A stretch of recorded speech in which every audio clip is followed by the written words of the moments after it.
إن الحمد لله نحمده ونستعينه ونستغفره ونؤمن به ونتوكل عليه ونعوذ بالله من شرور أنفسنا ومن سيئات أعمالنا من يهده الله فلا مضل له ومن يضلل فلا هادي له وأشهد أن لا إله إلا الله وحده لا شريك له وأشهد أن محمدا عبده ورسوله وبعد فإن خير الحديث كتاب الله وخير الهدي هدي محمد صلى الله عليه وسلم وشر الأمور محدثاتها وكل محدثة بدعة وكل بدعة ضلالة وكل ضلالة في النار. أعوذ بالله من الشيطان الرجيم. بسم الله الرحمن الرحيم. يا أيها الذين آمنوا اتقوا الله حق تقاته ولا تموتن إلا وأنتم مسلمون.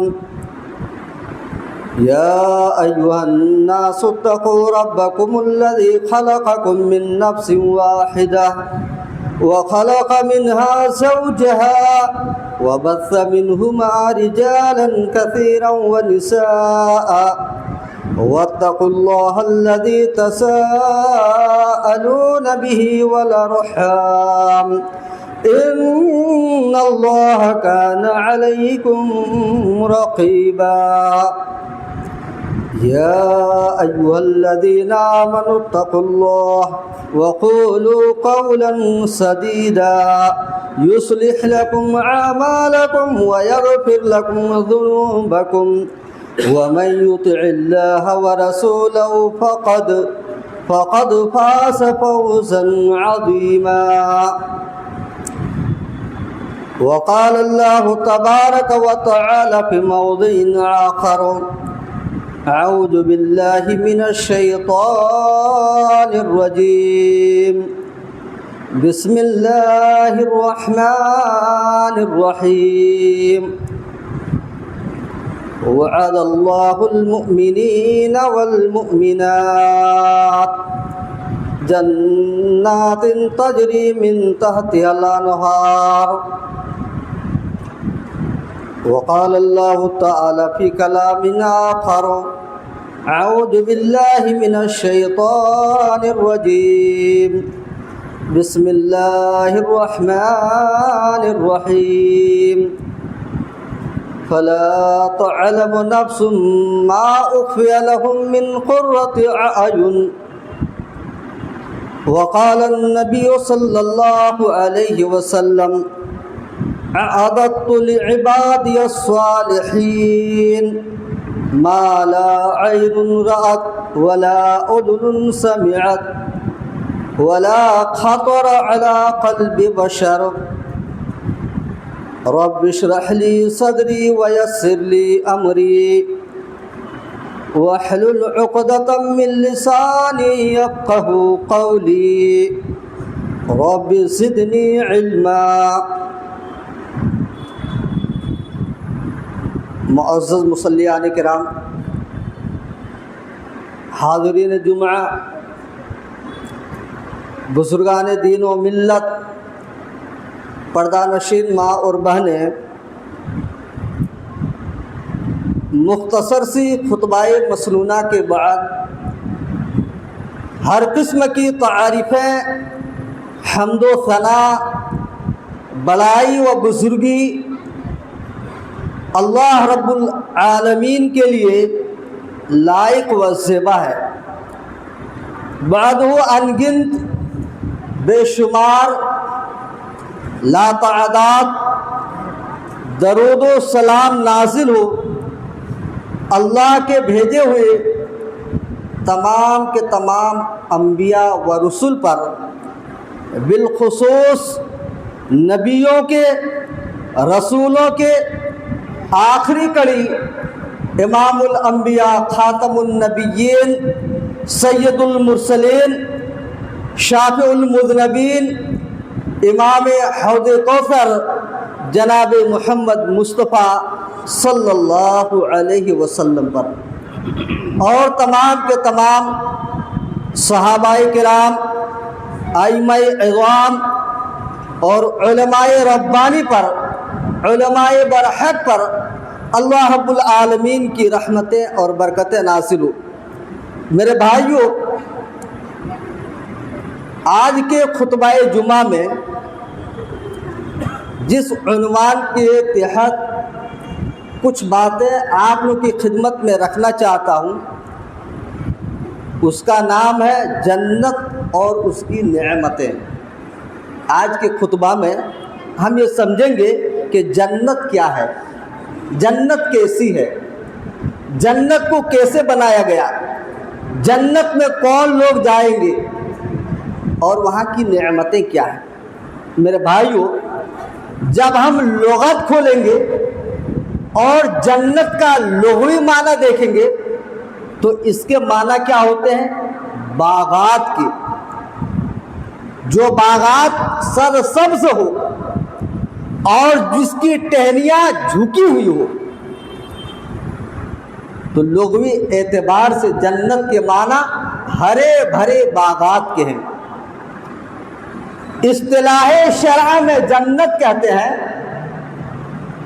اللہ نے مومنوں کے لیے آخرت میں جو ہمیشہ ہمیشہ کے عیش و عشرت کے لیے تیار کر کے رکھا ہے، جس کو ہم اور آپ کہتے ہیں جنت، جہاں پر مومنوں کے لیے ہر قسم کی عیش و آسائش، نعمتیں ہوں گی، اور ساتھ ہی ساتھ اس میں اللہ رب العالمین کی رحمت، فضل اور رضامندی بھی شامل ہوگی۔ سمجھ میں آ رہا ہے؟ شریعت میں جنت کس کو کہتے ہیں؟ اللہ نے مومنوں کے آرام اور سکون کے لیے جو تیار کر کے رکھا ہے، جہاں پر ہر قسم کی نعمتیں ہوں گے، ہر وہ چیز ہوں گے جس کی تمنا ایک جنتی کرے گا، اور جہاں پر اللہ رب العالمین کی رضامندی بھی حاصل ہوگی۔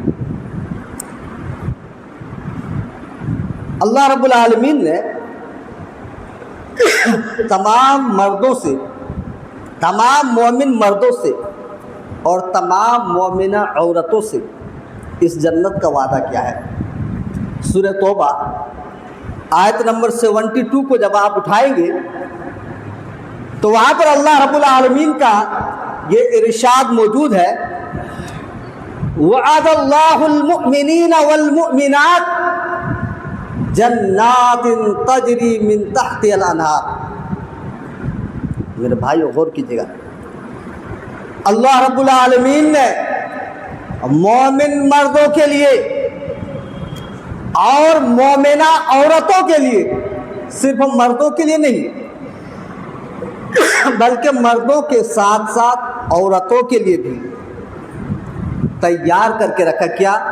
وعد اللہ المؤمنین والمؤمنات، اللہ نے مومن مردوں کے لیے، مومنہ عورتوں کے لیے ایسی جنت کا وعدہ کیا ہے جس کے نیچے نہریں بہہ رہی ہوں گی، جس کے نیچے نہریں جاری ہوں گی۔ اور اتنا ہی پر بس نہیں، کیا؟ وَمَسَاكِنَ طَيِّبَةً فِي جَنَّاتِ عُدْنٍ، اللہ اکبر، وَمَسَاكِنَ طَيِّبَةً فِي جَنَّاتِ عُدْنٍ، اور اللہ نے اس ہمیشگی والی جنت میں مومن مردوں کے لیے، مومنہ عورتوں کے لیے صاف ستھرے پاکیزہ محلات کو تیار کر کے رکھا ہے۔ ایسے ایسے محلات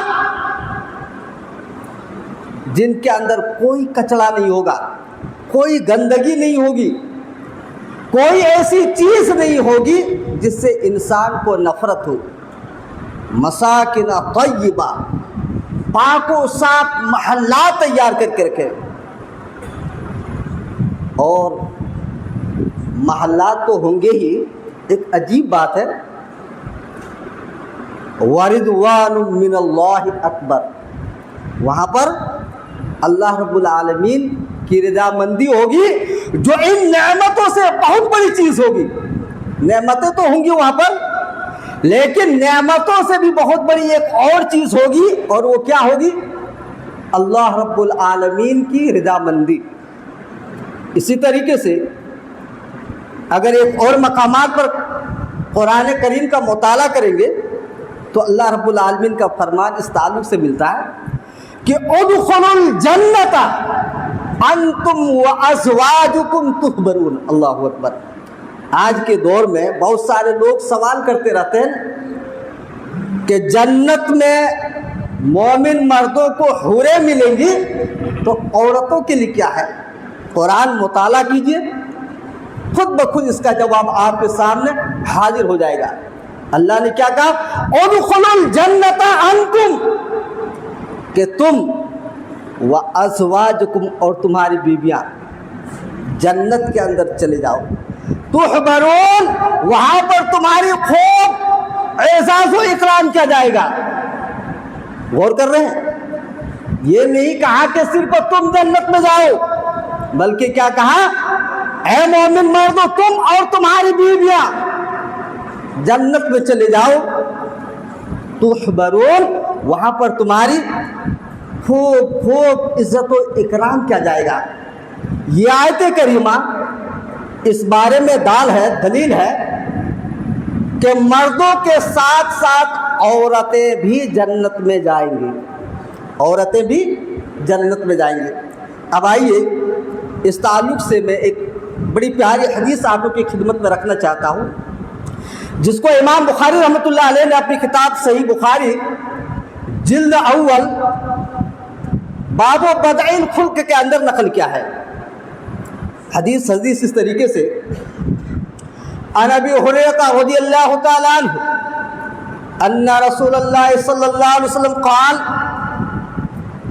اللہ تعالی اعددت لعبادی الصالحین ما لا عین رأت ولا اذن سمعت ولا خطر على قلب بشر وقال فاقرؤوا ان شئتم.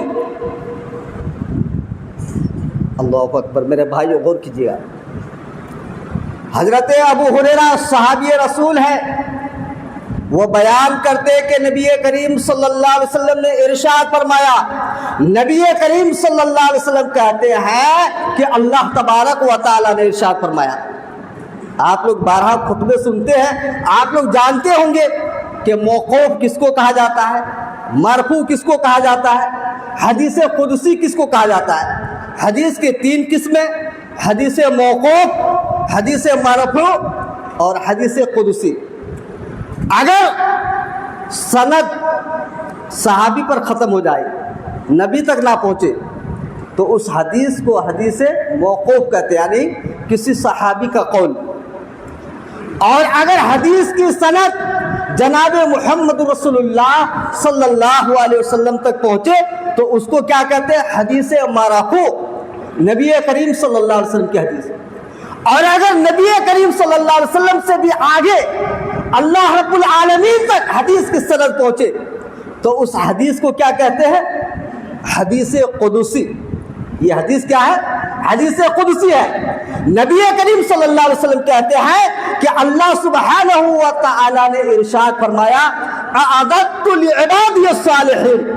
اعددت، میں نے تیار کر کے رکھا ہے. کن کے لیے بھائی؟ لعبادی الصالحین، اپنے نیک بندوں کے لیے. جنت میں کیا تیار کر کے رکھا ہے؟ کما لا عین رأت، ایسی نعمتیں جن نعمتوں کو نہ کسی آنکھ نے دیکھی ہوگی، ولا اذن سمعت، نہ کسی کان نے سنی ہوگی، ولا خطر علی قلب بشر، آنکھوں سے دیکھنا تو دور کی بات، کانوں سے سننا تو دور کی بات. اللہ نے ایسی اور ایسی نعمتیں جنت میں مومن مردوں کے لیے مومنہ عورتوں کے لیے تیار کر کے رکھے ہیں کہ کسی کے وہم و گمان میں بھی نہیں گزرا ہوگا۔ وقال، اور راوی حدیث حضرت ابو ہریرہ رضی اللہ تعالیٰ عنہ کہتے ہیں، فقرؤوا ان شئتم، اگر تم چاہو تو اللہ رب العالمین کا یہ فرمان قرآن مجید کے اندر پڑھ لو، فلا تعلم نفس ما اخفی لهم من قرۃ اعین، کہ کوئی بھی نفس نہیں جانتا ہے، کوئی بھی متنفس نہیں جانتا ہے کہ ان کی آنکھوں کی ٹھنڈک کے لیے اللہ نے جنت میں کیا کیا تیار کر کے رکھے ہیں۔ میرے بھائیو، اگر بہت دور دراز میں ایک آدمی سے کچھ چیزیں دوسرا آدمی چھپا لے تو ہم تو دنیا ہی میں پتہ نہیں کر پاتے، ممکن ہے کہ کسی وسیلے سے کسی اسباب سے پتہ کر سکے، لیکن اگر اللہ رب العالمین کسی چیز کو چھپا لے تو وہاں پر تو کوئی وسیلہ بھی نہیں ہوگا پتہ کرنے کا۔ اور جو احکم الحاکمین ہے، جو رب العالمین ہے، اگر وہ مومنوں کے لیے کچھ چھپا کر کے رکھے تو بھلا کسی انسان کے اندر اتنی طاقت کہاں ہے، ان کی آنکھوں میں اتنی دیکھنے کی جرأت کہاں ہے کہ وہ اللہ کی چھپائی ہوئی چیزوں کو دیکھ سکے۔ میرے بھائیوں، اب ذرا غور کریں کہ کیا واقعی ہم لوگ اس جنت کے حریص ہیں؟ کیا واقعی ہم لوگ اس جنت میں جانا چاہتے ہیں؟ میرے بھائیوں، بڑی پیاری بات ہے، اللہ کے نبی نے کہا عادت تو میں نے تیار کر کے رکھا ہے، یہ نہیں کہا فلاں فلاں نے کیا ہے، فرشتوں نے کیا ہے، دیگر مخلوق نے کیا ہے، نہیں، عادت تو میں نے تیار کر کے رکھا ہے، یعنی خود اللہ رب العالمین نے جنت کی تخلیق فرمائی ہے۔ اس بات کی وضاحت ایک دوسرے حدیث پاک سے ہوتی ہے۔ علامہ شمس الذہبی رحمۃ اللہ علیہ ایک بہت بڑے پائے کے عالم محدث گزرے، وہ حضرت عبداللہ بن عمر رضی اللہ تعالیٰ عنہ سے ایک حدیث نقل کرتے ہیں۔ وہ کہتے ہیں کہ خلق اللہ اربعۃ اشیاء بیدہ، اللہ نے 4 چیزوں کو اپنے ہاتھ سے اسپیشل طور پر بنایا ہے۔ 4 چیزیں ایسی ہیں کہ اپنے ہاتھ سے بنایا ہے۔ میرے بھائیو، آپ لوگ جانتے ہوں گے کہ یہ دنیا بنائی گئی ہے، آسمان بنایا گیا ہے، ان سب چیزوں کا خالق کون ہے؟ اللہ ہے۔ لیکن اللہ نے جب پیدا کیا تو اس کے 2 طریقے ہیں۔ ایک تو اللہ نے کہا کن فکان، کہ ہو جا تو ہو گیا، اور ایک وہ خاص چیزیں ہیں، کچھ مخصوص چیزیں ہیں جو بڑے اسپیشل ہیں، اور اللہ نے اس کو یہ نہیں کہا کہ ہو جا تو وہ ہو گیا، بلکہ اپنے ہاتھ سے ان کو بنایا ہے۔ اربعۃ اشیاء بیدہ، 4 چیزیں ایسی ہیں کہ اللہ نے ان کو اپنے ہاتھ سے بنایا ہے۔ وہ کیا ہے بھائی؟ العرش، پہلی چیز عرش۔ عرش، اس کی لمبائی، اس کی عظمت، اس کی حسن و جمال کس طریقے سے کتنی ہے، اللہ کے علاوہ کوئی نہیں جانتا ہے۔ عرش کو اللہ رب العالمین نے اپنے ہاتھ سے بنایا ہے۔ والقلم، دوسری چیز کیا؟ قلم۔ قلم کی کیا طاقت ہے! آج کے دور میں بھی آپ کبھی کوٹ اور کچہری جاتے ہوں گے تو دیکھیں گے جس نے اگر قلم لکھ کے قلم کو مروڑ دیا تو سمجھ لیں وہ حتمی بات ہے، وہاں سے کوئی بھی انسان ٹس سے مس نہیں کر سکتا ہے۔ اگر آگے پیچھے کرنے کی کوشش کرے تو اس کو سخت سے سخت کڑی سزا دی جائے گی۔ یہ تو دنیا کے قلم کی طاقت ہے، لیکن اللہ نے جس قلم کو پیدا کیا اس سے کہا اکتب، اے قلم تو لکھ۔ قلم نے کہا اے اللہ میں کیا لکھوں؟ کہ قیامت تک جتنی چیزیں ہونے والی ہیں تمام کے تمام چیزوں کو لکھ دو۔ ثم جف القلم، اللہ کے حکم سے قلم نے قیامت تک ہونے والی تمام کے تمام چیزوں کو لکھ ڈالا، پھر وہ قلم خشک ہو گیا۔ تو دوسری چیز کیا ہے؟ قلم ہے جس کو اللہ نے اپنے ہاتھ سے بنایا ہے، وہ آدم۔ اور تیسری چیز کیا ہے؟ حضرت آدم علیہ السلام۔ اللہ رب العالمین نے آدم علیہ السلام کا پتلا جنت میں اپنے ہاتھ سے بنایا تھا، فرشتوں سے مٹی منگوائے، فرشتوں کے ہاتھوں سے آدم کا پتلا نہیں بنوایا، بلکہ آدم کا پتلا بنوانے میں اللہ نے اپنے ہاتھ کا استعمال کیا۔ اللہ کا ہاتھ کیسا ہے، کس طریقے سے، اللہ ہی بہتر جانتا۔ ہمارا ایمان ہونا چاہیے کہ اللہ کا ہاتھ موجود ہے، اور اللہ نے اپنے ہاتھوں سے ہمارے اور آپ کے باپ حضرت آدم علیہ السلام کو بنایا ہے۔ چوتھی چیز کیا ہے؟ وہ جنت عدن، اللہ اکبر، اور جنت عدن، جنت عدن کو بھی اللہ رب العالمین نے اپنے ہاتھ سے بنایا ہے۔ اس حدیث پاک کے اندر 4 چیزوں کا تذکرہ ملتا ہے۔ میرے علم کے مطابق ایک اور چیز ہے جس کو اللہ نے اپنے ہاتھ سے بنایا ہے۔ آپ صحیح بخاری کے اندر جب بخاری شریف کا مطالعہ کریں گے تو وہاں پر آپ کو ایک بات ملے گی کہ اللہ نے تورات کو اپنے ہاتھ سے لکھا تھا، تورات کو اپنے ہاتھ سے لکھا تھا۔ تمام کے تمام روایات کو اگر سامنے رکھیں گے تو یہ بات ہمارے سامنے آئے گی کہ 5 ایسی چیزیں ہیں جن کو اللہ نے اپنے ہاتھ سے بنایا۔ ان چیزوں کے علاوہ کیا ہے؟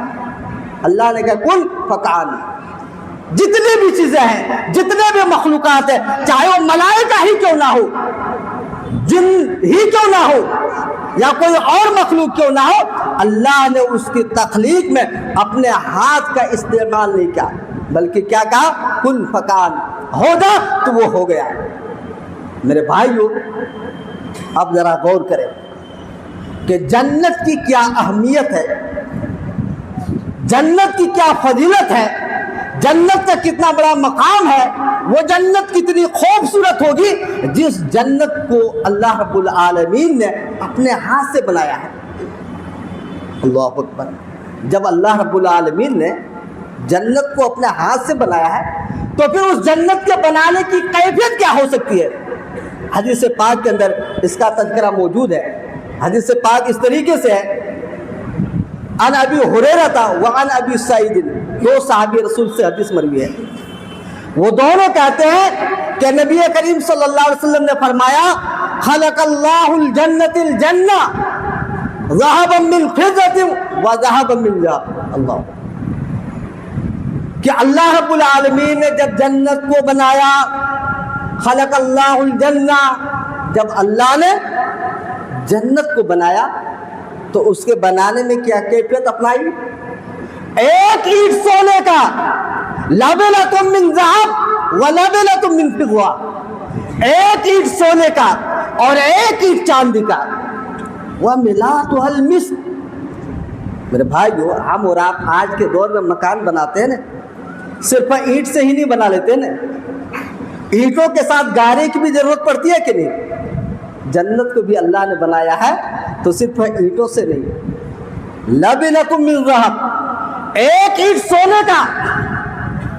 آج کے دور میں اگر کسی کے پاس 100 گرام سونا آ جائے تو نہ جانے وہ دنیا کے سب سے مالدار لوگوں میں شمار ہوگا۔ ہمارے اور ماں اور بہنیں 50 گرام سونے کے لیے ترس جاتی ہے یہاں پہ، لیکن جنت کی حالت کو تو دیکھیے۔ اللہ کے نبی جناب محمد رسول اللہ کہہ رہے ہیں لبنۃ من ذہب، اللہ نے جب جنت کو بنایا ایک اینٹ سونے کا، ایک اینٹ چاندی کا، وملاۃها المسک، اور اس کا گارا مسک کا بنایا ہے۔ گارا کس چیز کا ہے؟ خالص اور پیور مسک کا، آخرت میں کسی چیز کی ملاوٹ نہیں ہوگی۔ اللہ نے جنت کے بنانے میں کسی اصلیت میں نقلیت کو شامل نہیں کیا ہے، اس کے اندر ملاوٹ نہیں کیا ہے۔ آج کے دور میں پیور چیزیں بہت کم ملتی ہیں، لیکن اللہ کے یہاں تو تمام کے تمام یہ چیزیں پیور ہی پیور ہے۔ قال لبنۃ من ذهب ولبنۃ من فضة وملاۃها المسك، اللہ نے جب جنت کو بنایا ایک اینٹ سونے کا، ایک اینٹ چاندی کا، اور اس کا گارا مشک کا بنایا۔ جب جنت کو اللہ نے بنا کر تیار کر دیا، کہا تکلمی، اے جنت تو بول، اے جنت تو کلام کر، اے جنت تو بات کر۔ قالت قد افلح المؤمنون، جنت نے کلام کیا، جنت نے بات چیت کیا۔ وہ کون سا کلام تھا میرے بھائیو؟ حدیث کا مطالعہ کریں, حدیث کو اٹھائیں. یہ حدیث حاکم کی روایت ہے, حاکم کی ہے, اور شیخ البانی رحمۃ اللہ علیہ نے اس حدیث پاک کی سند کو صحیح قرار دیا ہے. قابل احتجاج حدیث ہے. اللہ نے جنت کو جب بنایا تو جنت سے کہا تکلمی, اے جنت تو بول, اے جنت تو کلام کر. قالت قد افلح المؤمنون, جنت نے کیا کہا؟ مومنین کامیاب ہو گئی. یہ نہیں کہا سارے انسان کامیاب ہو گئے. آج کے دور میں کہتے ہیں کہ امت محمدیہ اشرف المخلوقات ہے. تخلیق کے اعتبار سے ہو سکتے ہیں, مقام اور مرتبے کے اعتبار سے تو نہیں ہو سکتے. اسی طریقے سے سارے انسان جنت میں نہیں جائیں گے, سارے انسان کامیاب نہیں ہو سکتے. مومنین کامیاب ہوں گے. جنت نے کہا قد افلح المؤمنون, کہ مومنین کامیاب ہو گئے. قرآن کریم کا اگر آپ مطالعہ کریں گے تو مومنین جو کامیاب ہوتے ہیں ان کی صفتیں کتاب اللہ کے اندر موجود ہیں, قرآن کریم کے اندر موجود ہے. قد افلح المؤمنون الذین هم فی الصلاۃ خاشعون والذین هم عن اللغو معرضون. آپ اس کو پڑھتے جائیں, وہاں پہ تقریباً 6 یا 7 مومن کی صفتیں بیان کی گئی ہیں کہ مومنین کامیاب ہوں گے. تو اب جب جنت کو بولتے ہوئے اللہ کے ملائکہ نے, فرشتوں نے سنا کہ مومن کی بشارت, مومن کی کامیابی کے تعلق سے جنت بول رہی ہے, تو فرشتوں نے کیا کہا بھائی؟ فرشتے بھی خاموش نہیں رہے. کہ طوبی لک منزل الملوک, اے جنت تمہیں مبارکباد ہو, اے جنت تمہیں خوشخبری ہو. منزل الملوک, اے بادشاہوں کے رہنے کی جگہ. پتہ کیا چلا؟ جنت میں جو بھی جائے گا وہاں پر وہ بادشاہت کی زندگی گزارے گا, فقیریت کی نہیں. میرے بھائیو, جنت تو وہ چیز ہے, جنت تو وہ جگہ ہے کہ اگر کسی انسان کو 1 سیکنڈ کے لیے جنت میں ڈال دیا جائے, چاہے دنیا میں کتنی ہی دکھ انہوں نے کیوں نہ اٹھایا ہو, تمام کے تمام دکھوں کو وہ بھول جائے گا.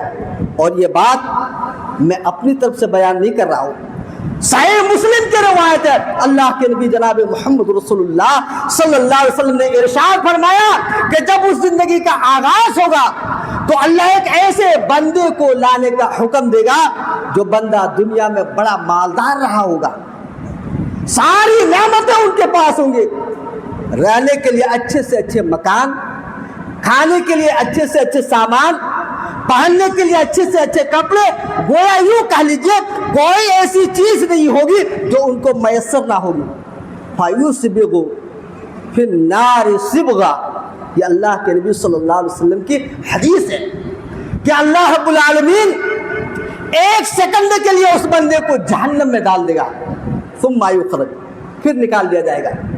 جو ہی جہنم میں جائے گا فوراً باہر اس کو نکال لے گا اور پوچھے گا هل رأيت خيرا قط, هل رأيت نعيما قط. ہم نے سنا ہے تو بڑا مالدار آدمی تھا, بادشاہت کی زندگی گزارتا تھا, ساری نعمتیں تمہارے پاس مہیا تھی.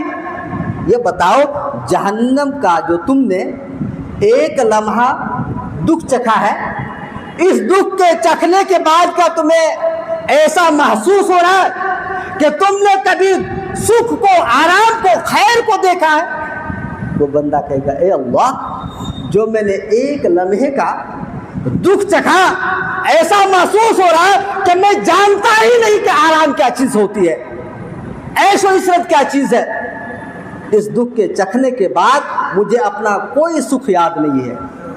آگے پیارے نبی جناب محمد رسول اللہ صلی اللہ علیہ وسلم نے ارشاد فرمایا کہ ایک ایسے غریب کو وَيُؤْتَى بِأَشَدِّ أَهْلِ الدُّنْيَا بُؤْسًا, ایک ایسے کنگال کو لایا جائے گا, ایک ایسے غریب کو لایا جائے گا جن کے پاس نہ رہنے کے لیے گھر, نہ پہننے کے لیے کپڑے, نہ کھانے کے لیے کوئی چیز ہوگی. بہت ہی بڑا غریب مخلوق الحال آدمی ہوگا. لیکن وہ اللہ کے بتائے ہوئے طریقوں پر چلنے والا ہوگا، کتاب و سنت کی اتباع کرنے والا ہوگا۔ کہتے ہیں فَيُسْبِغُ فِي الْجَنَّةِ صِبْغًا، ایسے فقیر غریب کنگال آدمی کو جن کی ساری زندگی دکھوں میں کٹی، تکلیفوں میں کٹی، پریشانیوں میں کٹی، ایک سیکنڈ کے لیے اللہ رب العالمین اس بندے کو جنت میں ڈال دے گا، پھر جنت سے نکالا جائے گا اور پوچھے گا کہ بتاؤ کیا تمہارے پاس کبھی دکھ پہنچا تھا؟ کیا تم جانتے ہو دکھ کیا چیز ہے؟ کیا تم نے کبھی تکلیفوں کا سامنا کیا؟ وہ بندہ کیا کہے گا؟ اے اللہ، جو میں نے ایک لمحے کا سکھ چکھا، ایک لمحے کا آرام چکھا، اے اللہ اس سکھ کے، اس آرام کے چکھنے کے بعد مجھے ایسا لگ رہا ہے کہ میں جانتا ہی نہیں کہ دکھ کیا چیز ہوتی ہے۔ اللہ اکبر، یہ ہے جنت، یہ ہے جنت کہ ایک لمحہ کا سکھ اگر آپ نے چکھ لیا تو دنیا کے تمام دکھوں کو آپ بھول جائیں گے۔ کہا منزل الملوک، فرشتوں نے کیا کہا؟ اے جنت تمہیں مبارکباد ہو، تو بادشاہوں کی رہنے کی جگہ ہے۔ دنیا کے اندر بڑے بڑے بادشاہ گزرے ہیں لیکن وہ دنیا کو چھوڑ کر چلے گئے ہیں، ان کی بادشاہت ختم ہو گئی ہے، لیکن آخرت میں جنت میں جو بادشاہ ہوگا نہ ان کی جوانی ڈھلے گی اور نہ ہی اس کی بادشاہت ختم ہوگی۔ کیوں؟ اس لیے کہ جنت میں جو لوگ جائیں گے، چاہے مرد ہو یا عورتیں، شباب میں جائیں گے اور ہمیشہ شباب ہی میں رہیں گے، جوان ہو کر کے جائیں گے اور ہمیشہ جوان ہی رہیں گے۔ دلیل دیکھیں گے، دلیل اس طریقے سے عن ابی سعید رضی اللہ تعالی عنہ ان رسول اللہ صلی اللہ علیہ وسلم قال يدخل اہل الجنة الجنہ جردن مردن مکحلین۔ اللہ اکبر۔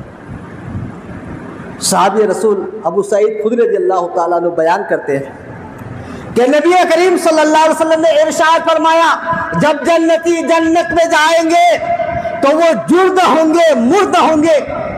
جردن اس کا معنی کیا ہے؟ ان کے جسم پر کوئی بال نہیں ہوگا، بالکل ان کا جسم شاپ و شفاف ہوگا۔ مردن، موچے نہیں ہوں گے، داڑھیاں نہیں ہوں گے۔ وَهُمْ أَبْنَاءُ ثَلَاثِينَ او 30 و 30، وہ 30 سال کے اور 33 سال کے ہوں گے۔ علی خلق آدم 60 ذراع، وہ اپنے باپ آدم علیہ السلام کی تخلیق پر، قد پر ہوں گے 60 گز کے لمبے ہوں گے۔ میرے بھائیو غور کر رہے ہیں، جنتی جب جنت میں جائیں گے جسم پر کوئی بال نہیں ہوگا، جسم بالکل شاپ و شفاف، چہرے پر کوئی بال نہیں ہوگا، نہ داڑیاں ہوں گی نہ موچے۔ آج کل تو ہم لوگ داڑھیوں کو بنانے میں، داڑھیوں کو کاٹنے میں، موچوں کو کاٹنے میں اتنا روپیہ گوا دیتے ہیں، خرچ کر دیتے ہیں کہ اگر صحیح معنوں میں لگا دیا جائے، صحیح جگہوں میں خرچ کر دیا جائے تو بڑے سے بڑے مدارس تعمیر ہو جائیں گے، بڑی سے بڑی مسجدیں بن جائیں گی، دعویٰ سینٹر کھل جائیں گے۔ لیکن ہم وہ نہیں کرتے ہیں، ہم اس کو کاٹنے میں برباد کر دیتے ہیں۔ کہا جب جنتی جنت میں جائیں گے تو نہ داڑھیاں ہوں گے نہ موچے، اور وہ کتنے ہوں گے؟ 30 سال یا 33 سال کے ہوں گے، اور جتنا اس کا باپ لمبا تھا یعنی حضرت آدم علیہ السلام 60 گز کے، تقریباً 100 فیٹ کے۔ قیامت کے دن جب جنتی جنت میں جائیں گے، چاہے وہ مرد ہوں گے یا عورتیں، سب کے سب 60 گز کے ہوں گے، یعنی 120 فیٹ کے لمبے ہوں گے تقریباً۔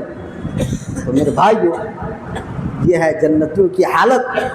جب جنتی جنت میں جائیں گے تو بڑے خوبصورت بنا دی جائے گی۔ اللہ اکبر۔ ایک اور حدیث پاک دیکھ لیں تاکہ بات اور واضح ہو جائے۔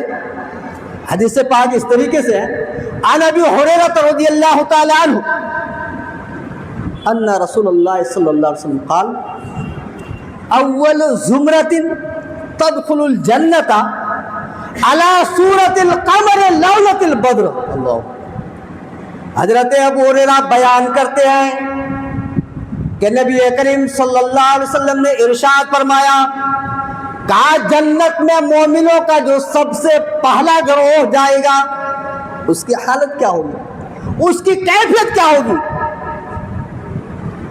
کیسے ہوں گے وہ لوگ؟ زمرۃ، اول زمرۃ، پہلا گروہ جنت میں ایک ایک کر کے نہیں جائے گا، دو دو کر کے نہیں جائے گا، گروہ در گروہ، جماعت در جماعت جائے گی۔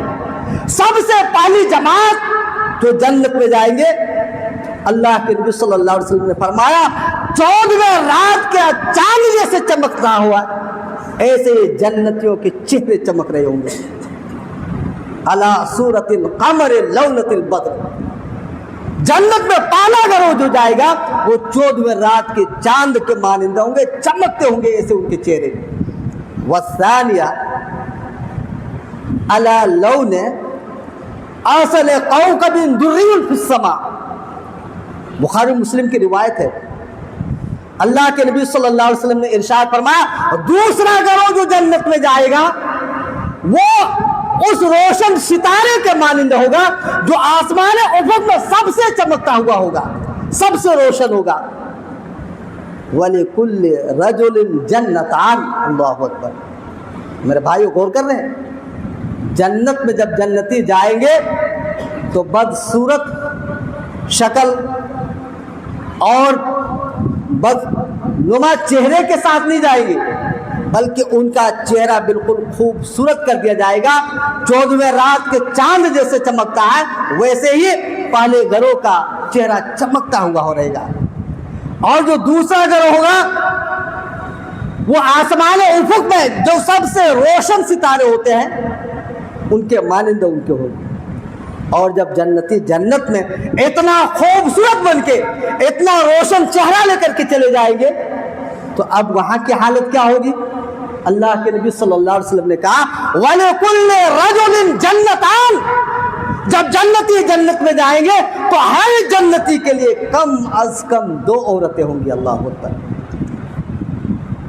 عورتوں کے بغیر مردوں کو نہ اس دنیا میں سکون ہے اور نہ ہی آخرت میں گزارا، لیکن اللہ کا شکر ہے کہ بہت سارے مرد دنیا میں ایسے ہیں جو بغیر شادی کے ایک بیوی کے بغیر بھی مر جاتے ہیں، بہت سارے انسان ایسے ہیں جو ایک بیوی پر اکتفا کر کے گزر جاتے ہیں، کچھ لوگ ایسے ہیں جو 2 پر، اور یکا دکا ہوگا جنہوں نے 3 یا 4 شادی کی ہوں گے، ہے کہ نہیں؟ لیکن جنت میں کوئی جنتی ایسا نہیں جن کو 2 سے کم ملیں گی، یہ اللہ کے نبی کی حدیث ہے وَلِكُلِّ رَجُلٍ جَوْزَتَانِ، ہر جنتی کے لیے کم از کم 2 عورتیں ہوں گی۔ اور حوروں کی بات تو الگ ہے، ایک ایک جنتی کو بخاری و مسلم کی روایت کے مطابق کم از کم 70 حوریں، 100 حوریں عطا کی جائیں گی، لیکن دنیا کی جو عورتیں عطا کی جائے گی ان کی تعداد کم از کم 2 ہوں گی۔ بعض لوگ کہتے ہیں، سوال کرتے ہیں کہ جنت میں عورتوں کی تعداد زیادہ ہوگی یا مردوں کی؟ میں کہتا ہوں عورتوں کی، دلیل یہ حدیث کہ جنت میں جتنے مرد جائیں گے ہر مرد کو کم از کم 2 عورتیں ملے گی، تو مردوں سے ڈبل عورتوں کی تعداد ہوئی کہ نہیں ہوئی؟ غور کر رہے ہیں، جنت میں جتنے مرد جائیں گے ہر مرد کو 2 عورت۔ اب ظاہر سی بات ہے اگر 10 مرد جنت میں جائیں گے تو کم از کم 20 عورتیں تو جائیں گی۔ اب تعداد کن کی جنت میں زیادہ؟ عورتوں کی ہے۔ اللہ اکبر، غور کر رہے ہیں، کہا وَلِكُلِّ رَجُلٍ زَوْجَتَانِ، ہر مرد کو کم از کم 2 عورتیں ملیں گی، اور ان عورتوں کی حالت یہ ہوگی یُسْبِغُونَ 70 حُلَّةً، کہ 70 جوڑے وہ کپڑے پہنے ہوں گے، یبدو مکھو ساکیہ من ورائہا، لیکن ان کی خوبصورتی کا یہ عالم ہوگا کہ 70 جوڑا کپڑا پہننے کے باوجود بھی ان کی پنڈلی کا گودا باہر سے نظر آئے گا، ایسے جیسے ہم اور آپ شیشے کے اندر اپنے چہرے کو صاف و شفاف دیکھتے ہیں، دیکھنے میں کوئی تکلیف نہیں ہوتی ہے۔ کہا ایسے ہی